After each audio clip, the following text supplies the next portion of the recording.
Hi everyone, my name is Tamara Lambert and this is my interview with Diana Hernandez.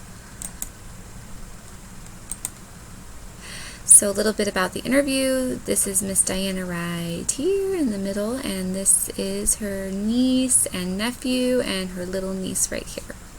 So I chose to interview Diana via phone due to both of us having very busy schedules. Diana is a pre-K teacher at an NAYC accredited school. Diana is bilingual, and in addition to her extensive knowledge in child development, I thought she would be great to interview because she is raising her youngest niece. Diana recently received custody over her 1-year-old niece. Well, actually, her niece has been in her care since she was 6 weeks old, but she recently received custody. Her niece is now 1 year old, and I wanted to know if she is teaching her niece Spanish or English, or if she's teaching both.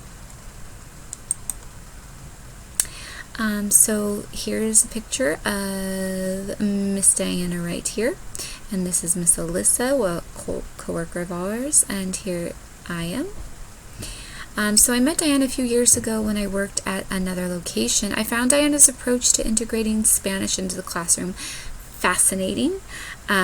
She incorporates Spanish into each lesson and song. She just has such an amazing approach to bringing Spanish into the classroom. Her classroom is lively and it's rich and it's just amazing to witness. I kept in touch with her over the years, and when this assignment came up, I just knew that Diana would be the best person to interview. She's amazing in the classroom, and she is amazing with her niece. So this is Miss Diana, and this is her niece. So what I wanted to really focus on in this interview was specific questions about her family dynamics. And I wanted to know, when she was young, did her mother speak only Spanish with her, or Spanish and English? And I wanted to know what she was going, and then I wanted to know when her niece exactly came into her care. And I just mentioned earlier it was 6 weeks, but my interview cleared that up for us. I wanted to know more about her relationship of kin with her, in regards to the relationship with the parents.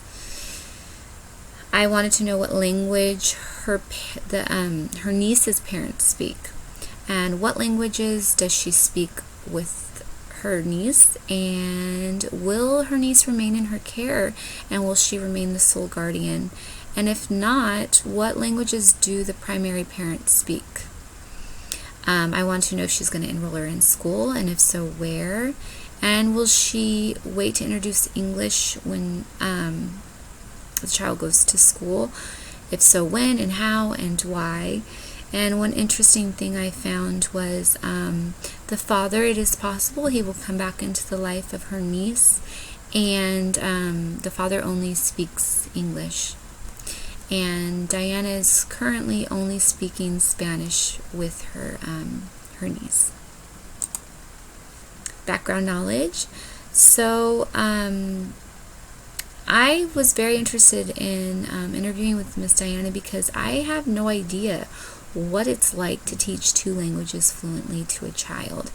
I myself only speak English and some Hebrew, but I would in no way consider myself bilingual or biliterate. Most of my experience with dual language learners is with Hebrew and Russian children.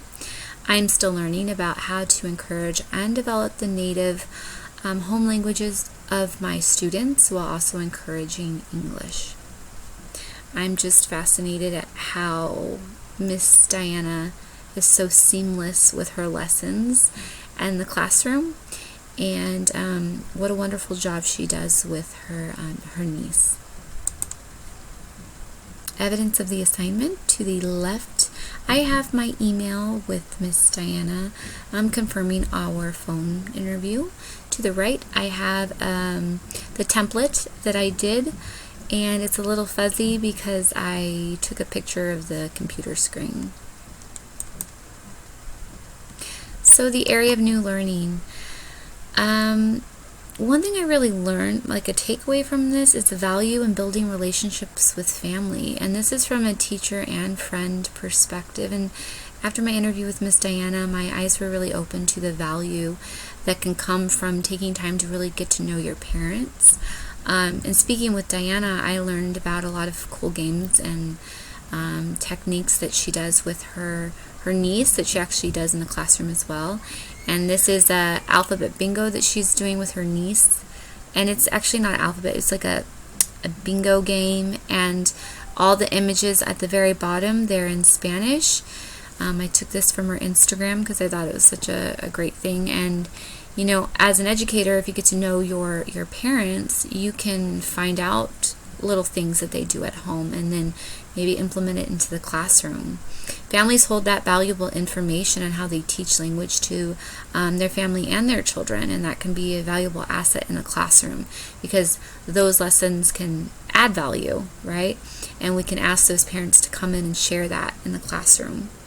And I learned that as someone who is not bilingual or biliterate, I can not only expand my knowledge, but bring that personal touch into the classroom by asking those parents to come in.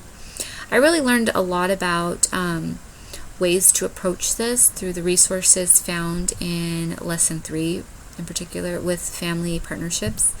And then in Lesson 2, I was really able to learn a lot about language development. And it's really interesting because a lot of this stuff in Lesson 2 and Lesson 3, there's a lot of things in there that I found that Miss Diana does at home and in the classroom. So that was really neat. As she was talking and I was interviewing with her, little light bulbs were going off, like connections were being made between both of those lessons. So new questions and continued knowledge that I would like to have. I would really like to expand on how educators can bridge those gaps between home and family in regards to their dual language learners. I think personally that's something that I will always want to enrich in my life. And how can teachers who are unfamiliar with the language of their dual language learners teach and include the languages of those dual language learners? This is something that I think a lot of us probably come across. You know, I have a student in my class who speaks Serbian at home, and I'm trying my best to incorporate that into my greetings and hello, things like that. And another question I had is, how can educators include family in a meaningful way? And I think this is so important because, for example, with Miss Diana, there's so many things I learned that she does at home that information can be brought into the classroom when her niece decides to start school. And how can teachers make sure that they are sensitive to family dynamics? And I think learning more about Diana and the background between her and her niece, and how her niece came to her care, and what language she is choosing to speak with her niece, and then what language the father speaks, which is now going to be different than her niece. All of that information is very sensitive, and I think to understand and have the family feel comfortable enough to tell you that information, you need to build those positive relationships. And I wanted to give a big shout out to Miss Diana on the left. She's just an amazing person with a big heart, and I feel so blessed to know her, and I think that her whole family is lucky to have her, as well as all the students that are in her care. All right, thank you, everyone.